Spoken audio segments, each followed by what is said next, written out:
Doncs sí, aconseguir prestigi i alhora prevenir incendis, com també al Parc Natural de Montserrat. Justament la feina que s'ha fet aquí en els últims anys s'ha convertit en tot un model a seguir.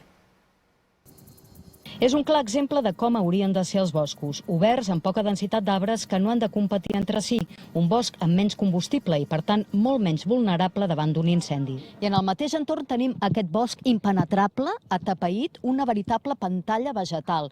És el tipus de bosc que abunda més en tot l'arc mediterrani i aquí no s'hi ha fet cap gestió forestal. Aquest arbre el que passa és que és un bosc com el que tenim aquí darrere. Són molts arbres molt atapeïts i no poden créixer, es queden així. Això no és defensable pels bombers.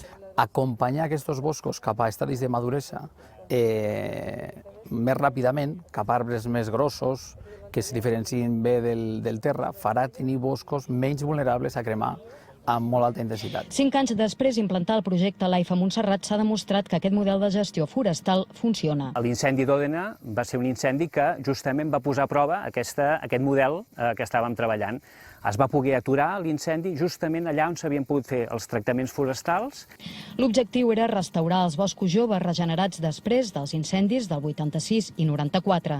S'han fet aclarides, cremes controlades i s'han reintroduït les pastures de cabres, vaques i rucs, 600 animals de 8 ramaders que reben ajudes perquè, si no, la pastura no els surt rendible. Clar, hem de pensar que són pastures dolentes, de relativa baixa qualitat, i llavors és difícil, però bueno, és una feina que s'ha de fer perquè, ja et dic, si no el bosc es va embrutar. S'ha actuat en 3.000 hectàrees i això fa que quedi protegit tot l'entorn de Montserrat, més de 30.000 hectàrees, un model del tot replicable. Aquest projecte, si féssim una extrapolació a la resta del territori, amb 200 milions d'euros podíem aconseguir que tota la resta dels 2 milions d'hectàrees forestals de Catalunya poguessin tenir les mateixes condicions de resistència de cara als grans incendis forestals. Núria Bacardí, TV3, Parc Natural de Montserrat.